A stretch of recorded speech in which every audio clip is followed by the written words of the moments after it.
We write software for the insurance sector. We've been established for over 30 years. We've got about 150 people and we're growing.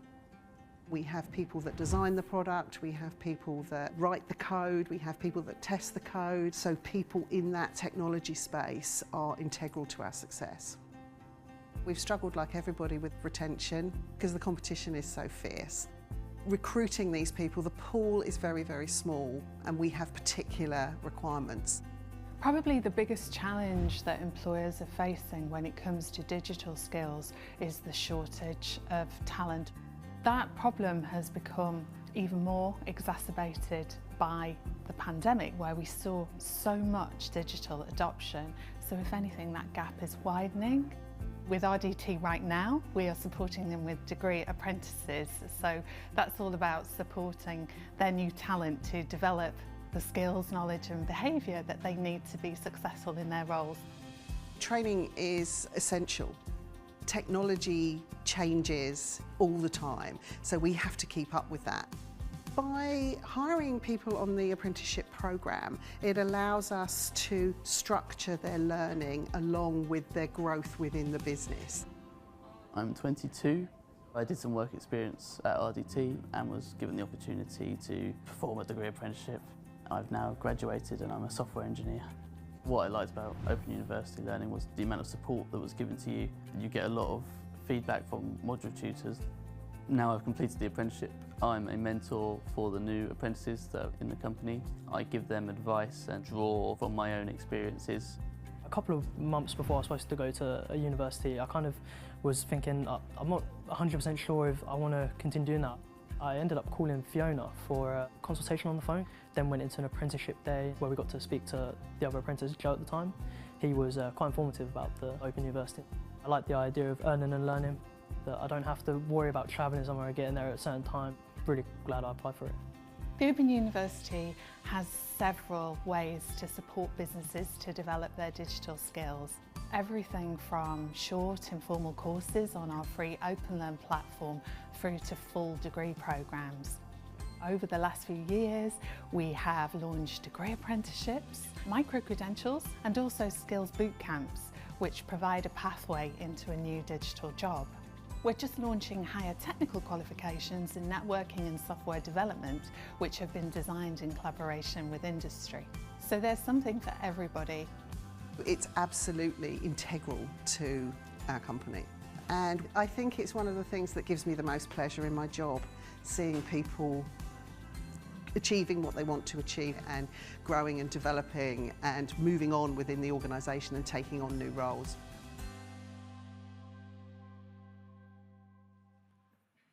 Awesome. So this next panel, we're going to be having a panel discussion about getting the best from Gen Z and growing your own talent. Learning and development, mentoring and coaching are all vital to harnessing young talent. The Open University survey revealed that the top learning and development opportunities requested by young people in the past 3 years are short courses with certification, mentoring or coaching, informal online courses, vocational qualifications and apprenticeships. So we're going to be exploring how best practice can be implemented in organizations. Let's introduce the panelists joining me for this discussion. Please join me on stage. Fiona, Joe, Mark, and Rain. Hello. Amazing. Let me shuffle my... Fab. So the first thing I'd love to do is just go down the panel, and if you can just say your name and just tell us a bit more about what you do, please. Let's start with you. Okay, so I'm Fiona. I do HR. RDT. Love that. Thank you very much. I'm Joe. I was a degree apprentice. I graduated. I've got a bit more hair than I did in the video. And now I lead a team of 10, 20-somethings. Our average age is about 22, I think. Love that. So, yeah, leading them. Thank you. Hiya. Hi Ben, I'm Mark. I'm the Chief Executive of the 5% Club. We're an employer movement with about 1,000 members representing just over 5% of the UK workforce. And our members have got over 100,000 workplace learners in their employ. And we look and work with employers to inspire their positive action to increase the volume of workplace learning and then make it inclusive and accessible for all. Love that. Thank you. Hiya. Hi there, and my name's Rain, and I work at the Prince's Trust. I'm Senior Head of Corporate Partnerships at the Prince's Trust. Some of you may know the Prince's Trust, we support every young person to succeed, and specifically to build the skills and confidence to move on in their lives, whether that's through work, through education, through setting up their own businesses. Amazing, thank you so much. So, Mark, I'm going to be coming to you first. You run an employer movement that promotes learning and earning and learning opportunities. Love that. Why is it vital to see learning as a lifelong pursuit? So I'll start with a sort of an observation. I think we're a nation of great problem admirers.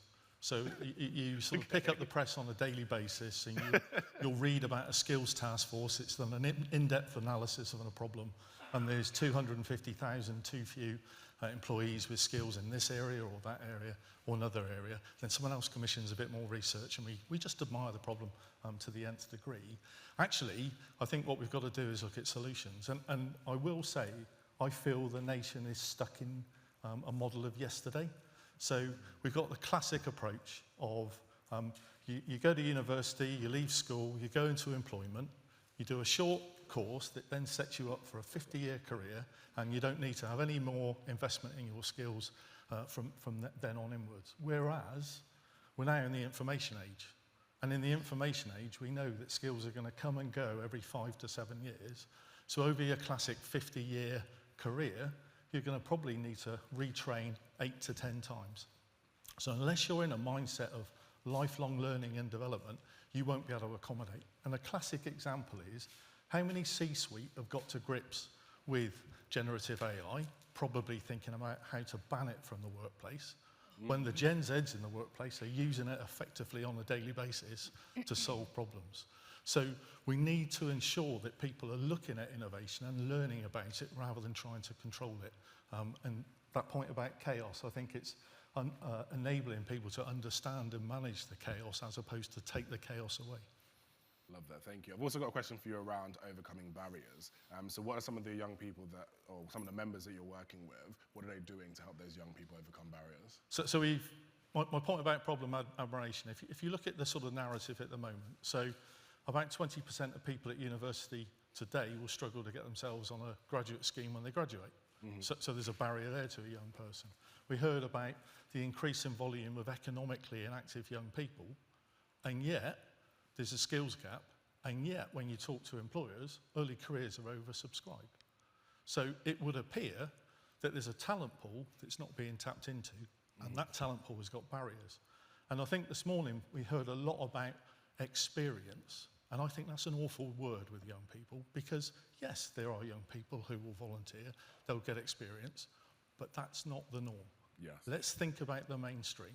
So rather than insist on experience, employers need to shift and think about how you recruit, not based on experience, but based on potential. So what we're starting to see with our employers, and the military is a large member of the 5% Club, for years have used aptitude testing, but what we're seeing amongst other employers, they call it gamification, which is don't do the classic star analysis where the young person will struggle to give an experience. Look at the raw potential. If it's the raw potential that you want, think about how you can develop that into the worker of tomorrow. Because unless you do that, where the skill gap's going to be filled. So, shift from experience to potential and then layer that up. Love that, thank you. Rain, I'm coming to you next. How do you work with businesses to overcome some of the challenges that have been highlighted to create initiatives for young people in work? It's a big question. It is a big question. It's a big question because we work with over about 160 different businesses across their organisation, not just in talent, supporting a talent pipeline, but also to support them with how they kind of brand themselves as an organisation that actually identifies with young people and wants to speak to young people. So there's a number of ways that we work with businesses to support them in that journey. And obviously all of our demographic in terms of the young people we support is Gen Z in general. Yeah. And so a lot of our work is with research and both kind of sharing that research in a digestible way with businesses.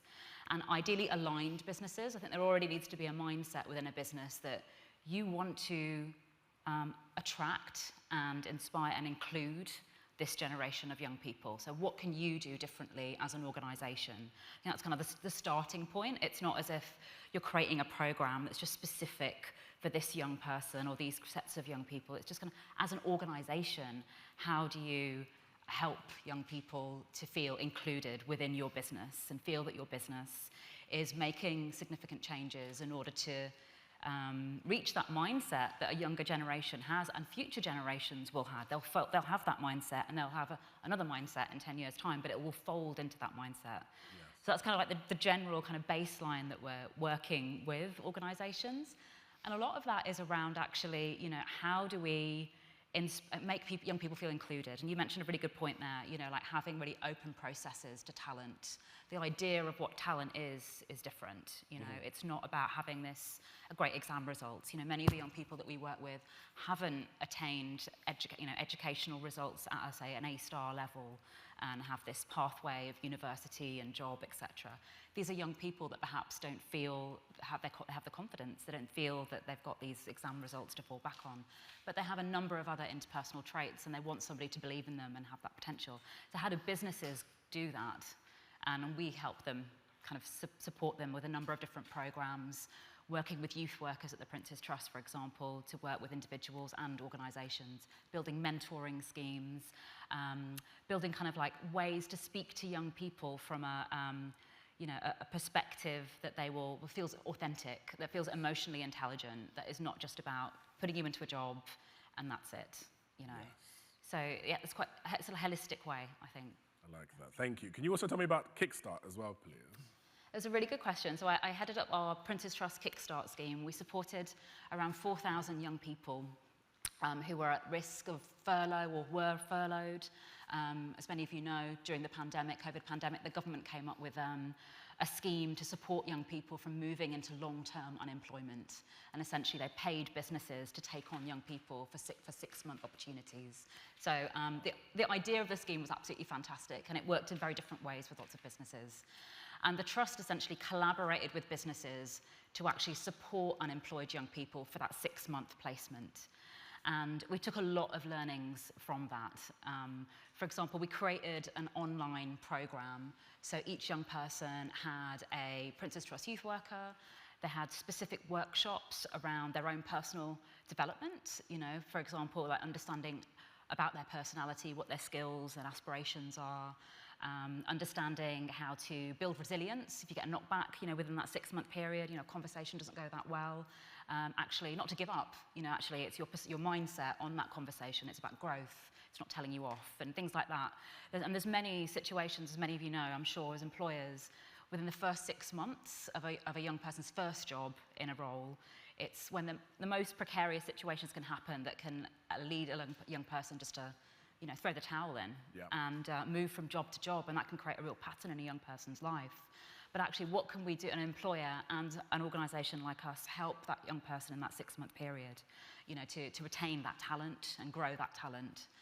So Kickstart was, from our perspective, a real success with the businesses that we partnered with, like M&S, Boots, Homebase, JD Sports. And just to give you a bit of a stat, I think there was about 160,000 young people that were on the scheme through the DWP.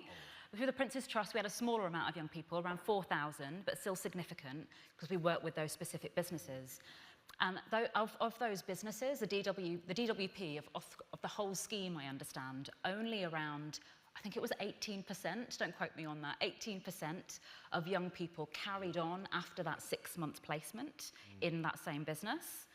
So it's quite a shocking statistic. So after the funding ended, the government funding ended, those young people moved elsewhere to other jobs, hopefully, or you know, it wasn't tracked what happened afterwards. But the 4,000 young people that the Prince's Trust collaborated with those businesses, over 67% of those young people continued. So we've used that statistic and we've used that information to create a new program. We've called it Power Up.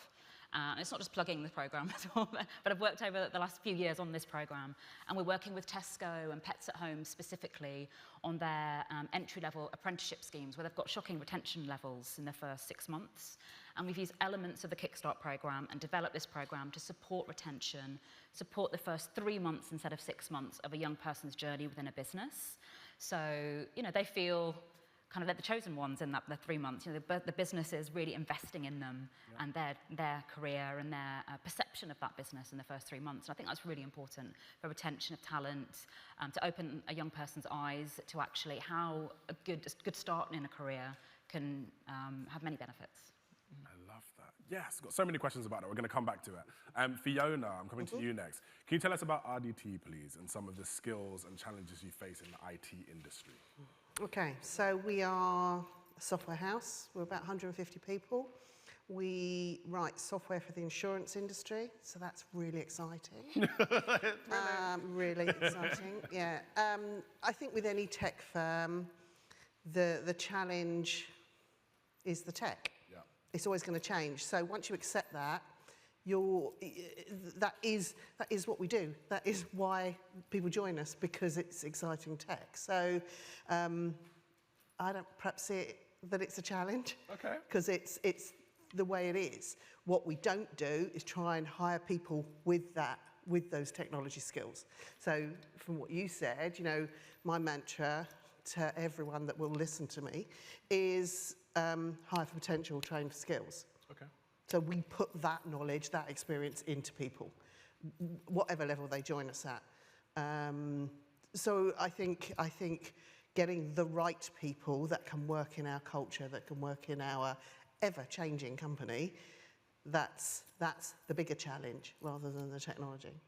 And how do your graduate schemes and your apprenticeships help you to solve that challenge? We don't hire experienced people anymore. Oh. Nope. So new strategy is, well, I don't think we've hired a software engineer with experience for the last 3 years. Wow. It's only grads, only apprentices that come in, and we just give them to Joe. I think on the video, Joe joined. He was our first apprentice, and promoted. Now lead software engineer. He's our poster boy. Love that. I don't quite look as good as when I was in that picture up there. I don't think hair and makeup was so good for No, this morning I today.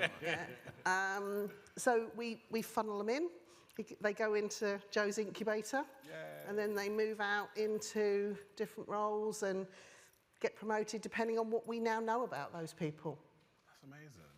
Really, really cool. Joe, I'm coming to you next. So as a former Open University apprentice and now a mentor, well, we've kind of seen what the apprenticeship did for your career, but tell me more about it. How has that been?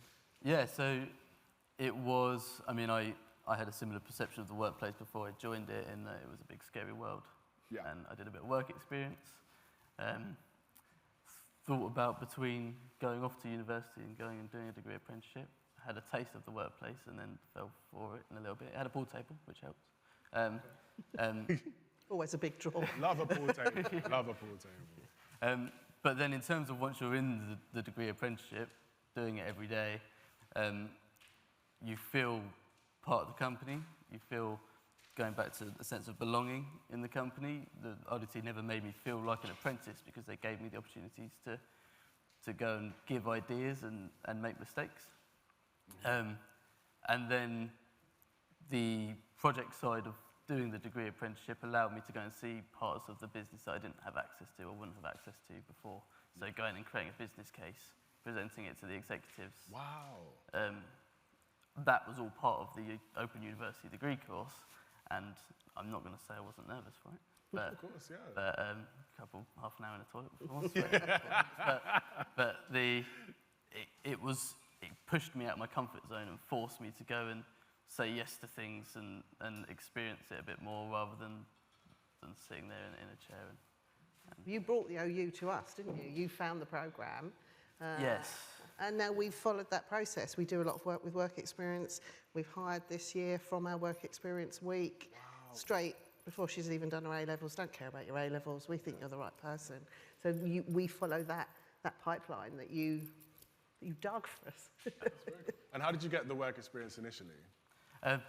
So it was part of me speaking to my computer science teacher at school. Okay. There were connections there. I think so. It was Long time ago. 7 years Yeah, ago. maybe.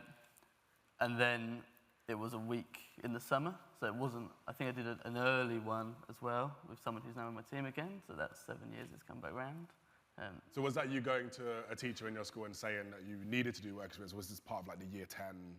The initial one was year 10, and then I wanted an extra bit of work experience. So your teacher changed your life? Yeah, in some respects, yeah. Really? No, it's good. It's good to hear, because obviously when I'm working with the schools, a lot of the things they say is that their teachers haven't given them enough context for work experience, or they just don't have the things that they want to do. So it's really nice to hear that that's actually worked out for you and has made a decent career for you so far. It's amazing. Can you talk about your mentoring as well, your new apprentices? What does it entail and what value does that deliver? Sure, yeah. I try to follow steps with apprentices or grads that come in. So first of all, confidence, comfort. So I want them to feel comfortable to share their ideas. I want them to, again, coming from school, you have to put your hand up. We had a situation a little while ago where someone was at their desk all day. We asked if they was okay, and they needed a loo. Wow. That's a learning experience for me. Yeah.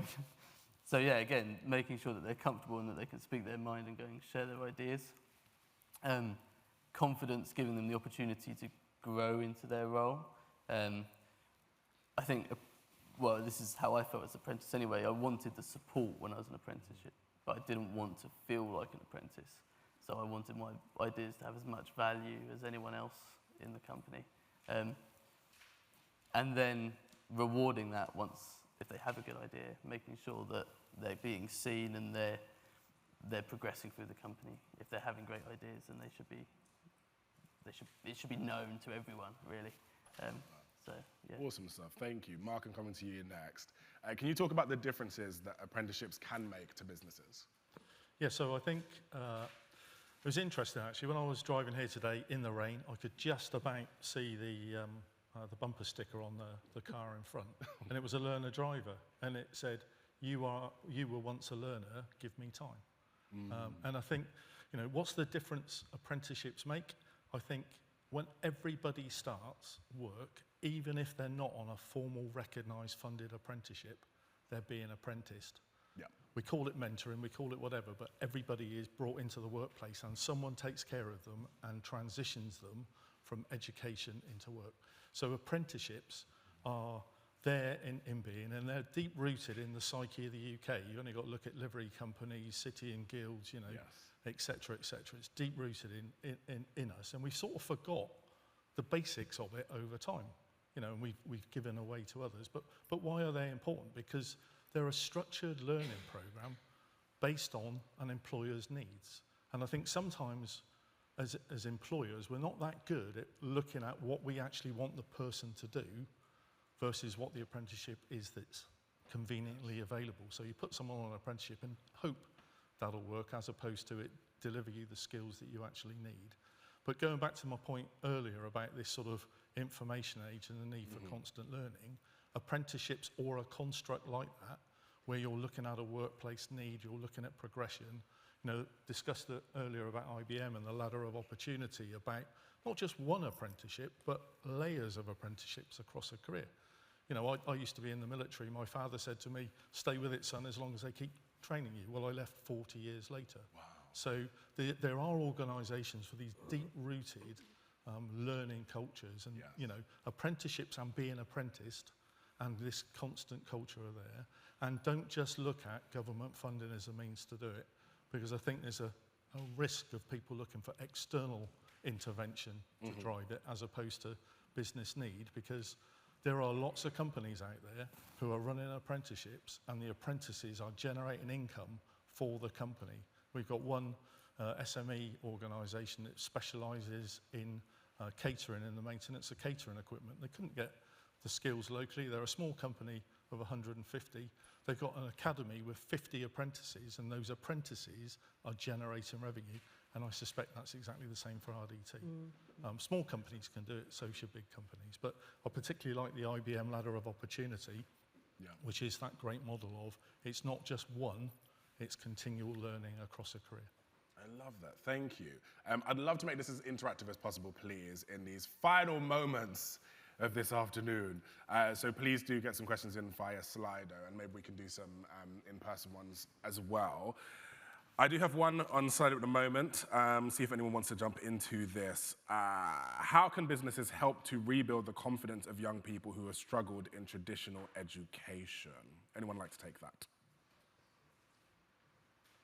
Give them a chance. Don't ask about their exams. Don't ask about their grades.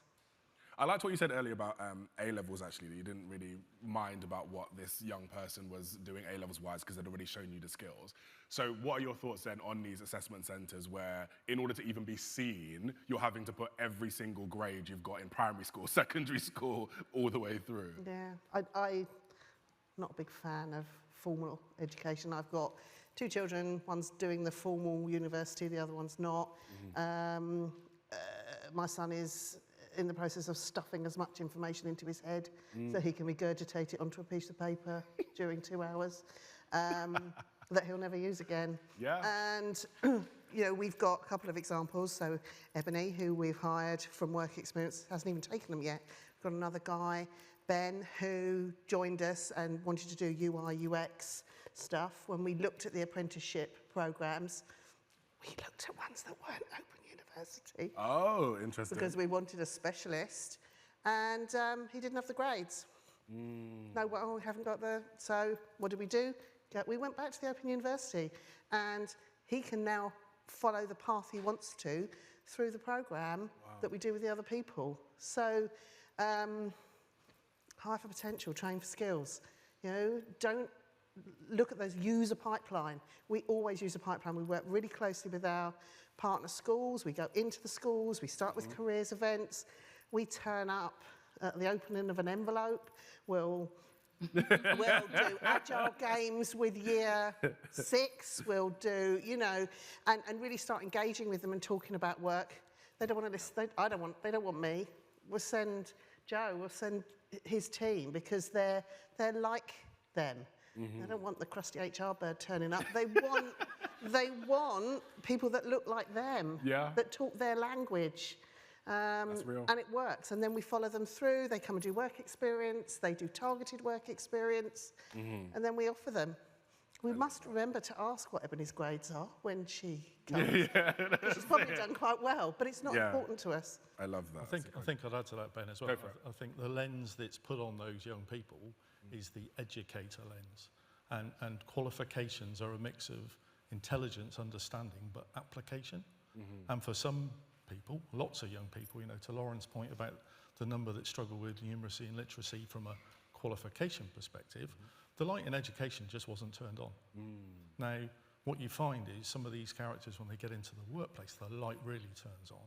And whilst through an academic lens, okay, they might have struggled, when it comes to the workplace and the value add, the greatest characters, they add significant amount. So if I were a young person, it's not about what did your teachers think of you, because your school reports will tell you that, but it's what skills, what knowledge, what potential have you got that you can translate into the workplace, because that's where you're going to have fun, that's where you're going to, you know, and carve a pathway that suits you, don't let others define that for you.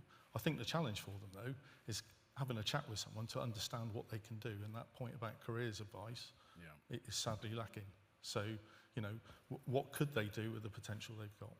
But don't be that worried about what the education system felt with you. It's what your future employers think of you that matters.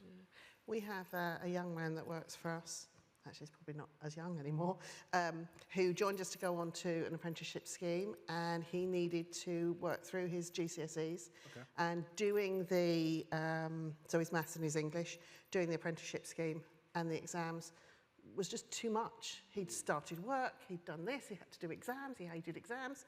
So we just said, dump the apprenticeship scheme then. Dump the exams. And he's 6 years later, he's still with us. And still hasn't got those GCSEs. But who cares? That's so interesting. This is very interesting. I'm like, wow, okay. It's different to what I know. But I like it because when I look at my personal experiences with this, so many of my friends struggled in school. I went to a state school, and I saw so many people not get into university and then ultimately not really care. But some of those people are now my richest friends because they've succeeded in a different way.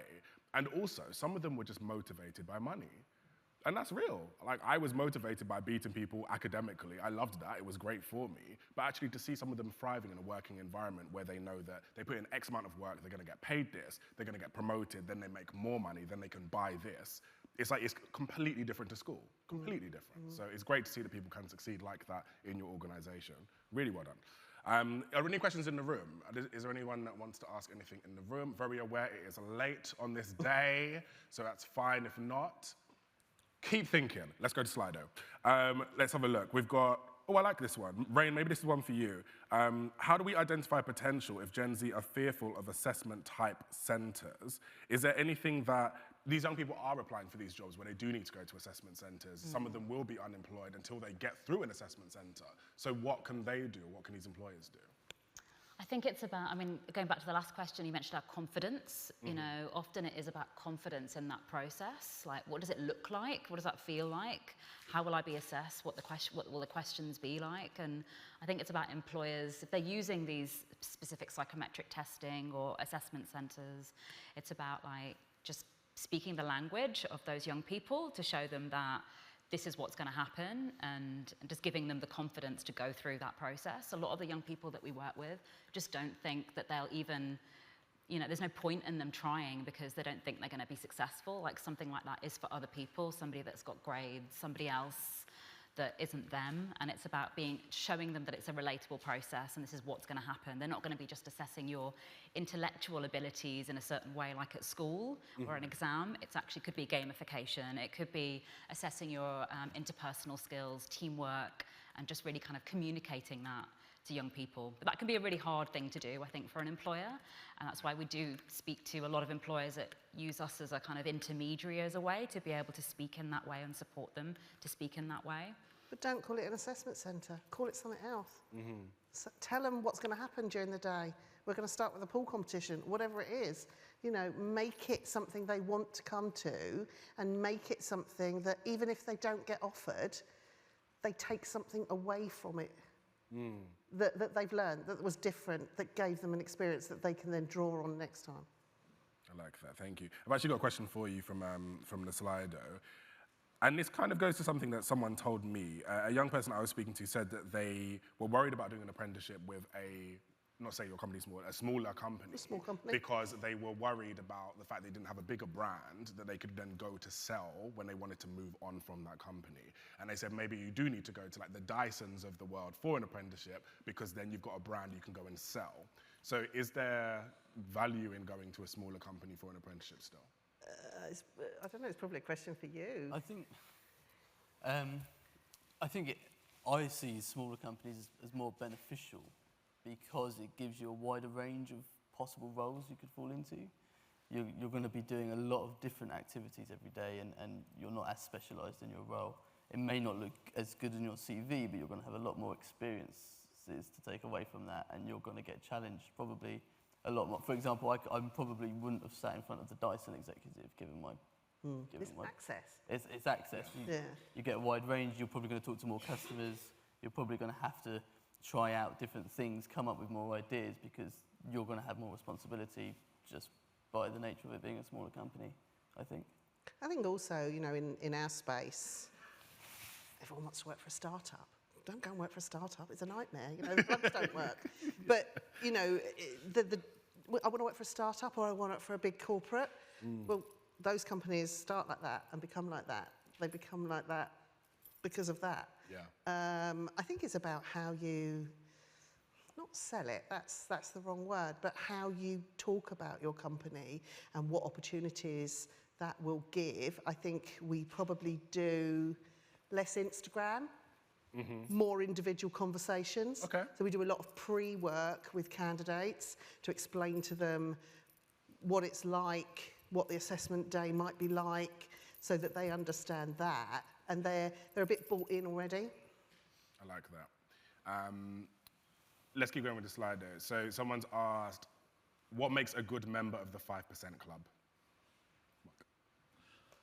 So I would say an inquisitive member of the 5% club. So in the 5% club, we've got 1,000 members. We've got a number of members that go through our employer audit, which is a benchmarking process that benchmarks performance in 5 key areas around the volume of workplace learning, but the inclusion and social mobility, the breadth of the offering, we include T-level placements, the quality of the schemes and plans for future growth. So the members are starting to move from existing as an organisation to looking for insights to see how they can improve. And what we see that when the members get our benchmarking reports, all of a sudden they're starting to go, oh, well actually in this area compared to others, I could look to improve, or others are doing something different, or they've got different volumes. So they start to become inquisitive. And that's what we want, because what we have observed, and there's no secret because we publish the outcome of the employer audit every year, there's a real blind spot in learning and development when it comes to protected characteristics and understanding the background, neurodiversity, socioeconomic, etc., of the learner. So we look at how can you make an inclusive L&D offering before it becomes diverse, because what we observe is there's lots of people or lots of organisations in a rush to diversify, but unless you've got an inclusive offering, if you diversify ahead of inclusion, oh my gosh, then people walk out the door. So it's understanding, and there's a real blind spot in L&D systems around the background and the protected characteristics of learners. But in answer to the question, a good member of the 5% Club, the light goes on, they get very inquisitive, they want to learn, and we create a safe space where they can ask questions of colleagues, because HR departments generally are quite isolated, lots of pressure on them from an ESG perspective as well as the employee engagement, and we create a safe space where they can just talk to other HR professionals, and we're free to join. So that's my play. Love that. Oh, yeah, go for it. Hi, Ben. Hiya. Hi, Joe. It's a question for you. You come across as a great Gen Z leader. So I just wanted to ask, what do you think of the qualities a Gen Z leader should have? The qualities of Gen Z leadership? I think it's a good question. Curiosity. I think an element of emotional intelligence. The ability to fail fast, be as wrong as possible, I think, a lot of the time. We talked a little bit earlier about wanting Gen Z to open up and to share ideas. And I, as a leader, I try to be as wrong as possible to show that I don't know anything either. So it then breaks down that barrier and lets people have the conversation, and you can... They're coming into a workplace from a starting point, and they're going to be worried about what their opinion is and whether it's right or wrong. But if my opinion is wrong, then let's just talk about the opinion rather than who you are that's making the opinion. I like that. I think that answers your question, hopefully. Let's go on the slide there. So, how would an employer work with Prince's Trust for support on connecting with Gen Z? Wayne? So what was the question again? How would an employer work with the Prince's Trust in order to support Gen Z? So I think it would be just really understanding, what that business wants to achieve. Is it to support their talent pipeline? Do they want to connect with young people as their primary consumer, as it were, and really kind of identify and speak to them and sell to them? It just, in loads of different ways we can work with an organisation, but specifically around talent, because I feel like this is, we're talking about skills and confidence and development and moving into roles. It would really be co-creating, essentially, a program together. And we've got some set foundational programs. I mentioned one of them, Power Up, but another one which we've run for about 20 years. And we've supported the likes of Marks & Spencer to onboard at least 15,000 young people over the last decade. That's from all walks of life, supporting young people with the most barriers into moving into a job, from unemployment to move into a job. That's something, very set sector-specific program that we run called our Get Into program. So get into retail, get into technology, get into engineering, etc. We'd work with an employer to understand exactly what types of opportunities they have, which geographical locations, what type of impact they want to have, retention rates and things like that. And we'll co-create a program that really works together. That's an element, as you mentioned, a taster day. We call it a taster day instead of an assessment day. It's an opportunity for a group of young people in a particular location to understand what that business is about, understand what their sector is about. So if they don't decide to go on that program to work with that business, they'll still find out about that industry and that sector and take something away from that day. Then there's, for those young people that, it's right for them to move into a work experience opportunity with that business. We will put together really structured, really kind of informative, rotating kind of work experience opportunity for that grouping of young people. And then also we'll have mentoring as part of that as well, and we'll support an organisation to set up a buddying scheme to help those young people to collaborate well, because obviously ultimately workplaces are intergenerational. They're not going to be, if Gen Z or young people aren't going to be there in a bubble. It's about connecting and communicating with others from different perspectives and different generations. We support them with that through a buddy system. And then we have a really exciting we co-create an interview process, which is not about face-to-face sitting there and, the whole process is essentially an interview. But we have a celebration day where a young person presents what they've learned and, what they've got out of that work experience or what they've learned about that business. And then at least 50% of that cohort of young people, we aim to move into a job with that business. Wow. So that's one of our kind of flagship programs and how we would work with employers.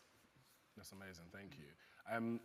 There's a question, in fact, I'm going to link the two. So there's a question on Slido about what would you say to employers who are worried about investment in training and then staff going on to leave as a result of that? I don't know if you've had any experience of that, any of you? I think with the apprenticeship programme, you get what you need out of them as a business during that period.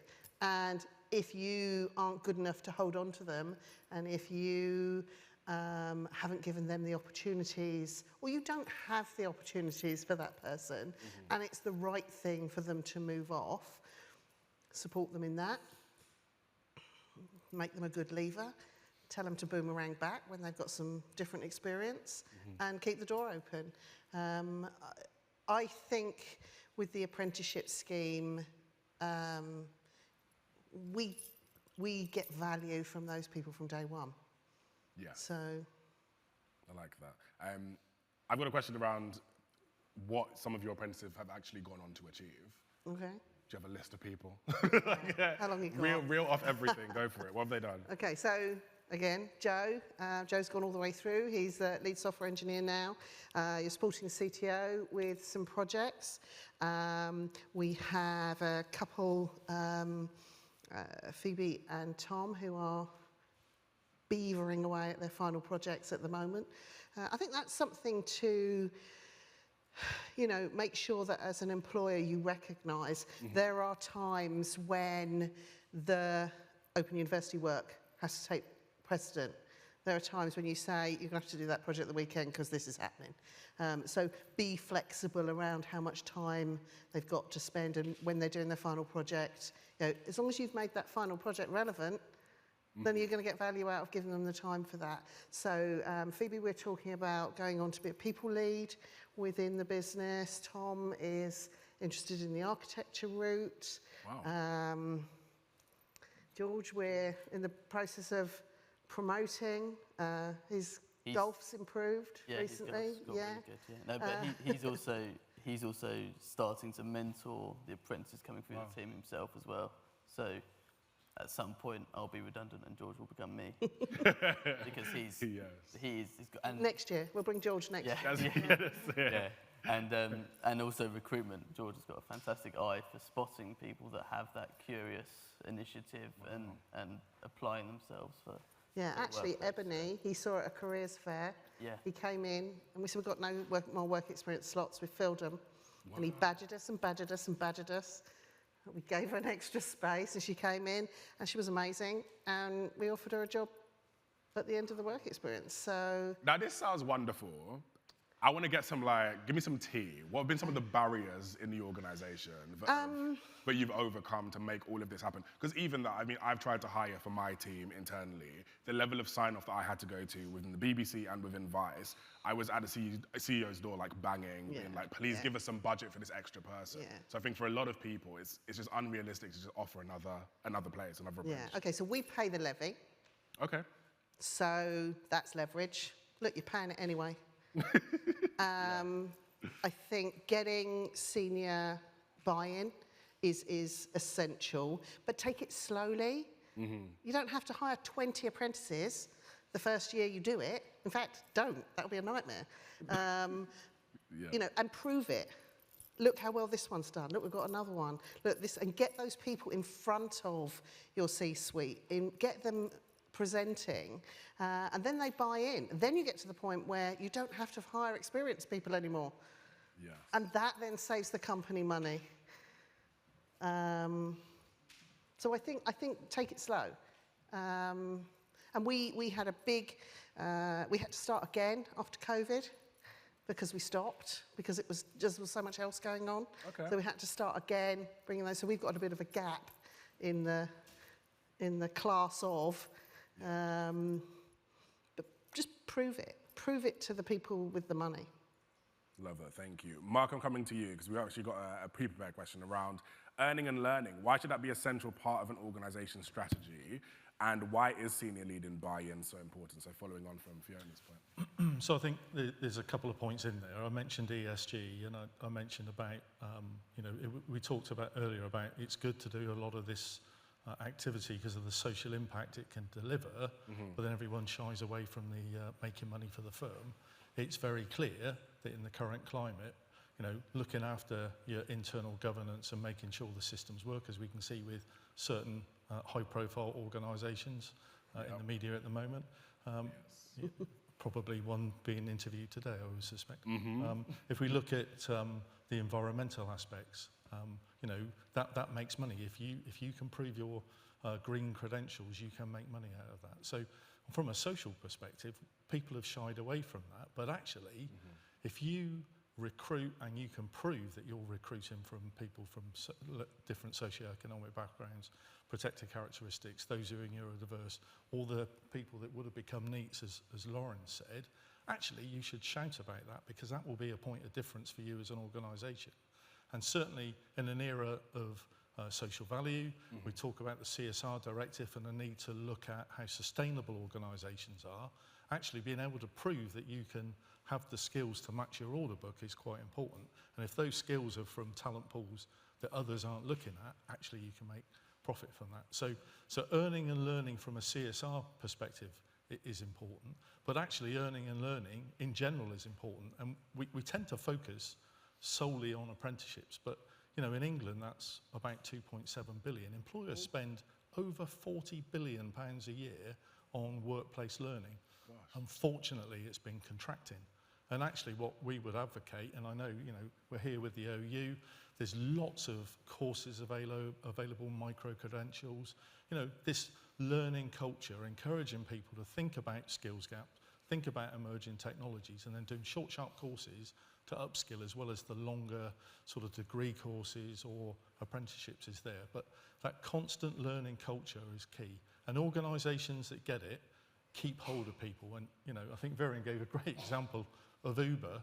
You know, the Uber example with the OU, where on average people stayed in the workforce for 2 or 3 years longer than they would have otherwise, is key. So, you know, learning is a benefit, etc. But it makes commercial sense, doesn't it, to invest in your people? Because otherwise you've got a revolving door and you've always got people that don't know what your company does and don't know how to do it. Yeah. And you're always doing that. Thank you. Yeah, great points, great points. If I wanted to come back on that point actually with our final moment, because someone has asked, any advice for how organisations can deliver meaningful training when there's less resource and fewer people than ever, i.e. struggling to find anyone to train others? Anything around that? It's a great point. And I think, you know, the water cooler moment is training. You know, people, you know, showing and telling others how to do things is training and development. It doesn't need to be funded all the time. It can just be, you know, go away on a team building day or whatever. There's a way to do it which doesn't always involve money. But I recognise that, you know, money is tight. Hopefully, you know, as we emerge from the gloom of the last few years, things will improve. Amazing. Thank you so much. I'd like to thank our panellists, and we're going to move into a video, please. Thank you. I came to work at RDT and on the degree apprenticeship programme as I didn't want to go to traditional university, and I'd be getting vital work experience that's really beneficial in this day and age, considering how competitive jobs are. I think there maybe have been about 10% of women in the IT industry, and I wanted to make a change. And obviously, I've loved the way technology is evolving, and I want to be a part of that change. Diversity really brings creativity, and in IT, if you're developing a solution, you want to make sure that it works for everybody that you're designing it for. So it's really important that we attract more women and other underrepresented groups with a message that tech is a great place to work and can be a really rewarding career. I'm specialising in the software engineering module aspect. But on top of that, it also covers how IT projects work, business organisation, web technologies, and how systems are developed. Traditional learning that I've done in the past is sort of structured and more rigid, and the Open University gives me more chance to engage and ask more questions. They've helped me if I don't understand the material. It's just so brilliant to see someone starting off basically as a blank sheet and growing into someone who is so well respected in their team. In a very short space of time, she's become what we would call the subject matter expert. Once I complete the apprenticeship, it's going to feel brilliant. I'd like to become a senior engineer, mentor other apprentices, and I'd also like to speak to younger girls to get into the industry and make it more equal, really.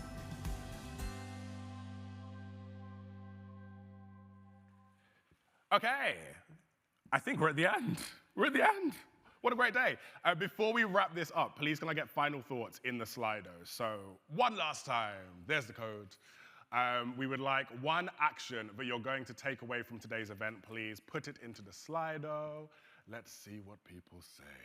Evangelize, workplace transition, chaos. Yes, I like that a lot. Today's actually been really good. It's been so insightful. I've loved understanding more about the things that are being done within this space. I am also very inspired, which is really nice. It's just good to see that great work is being done within this area to actually support young people to come through. And I guess I didn't realize that this problem has been acknowledged, because the young people that I speak to do tell me quite often that they are struggling. So it's great to see that workplaces are looking at this. Dare to dream, love that. Good job, Ben, thank you. Belonging, to engage with Gen Z, take the risk. Work experience revolution. What was it about scrapping work experience, like ripping it to the floor and then starting all over again? Learn more, reverse mentoring, empathy, belonging. Yes, I love this.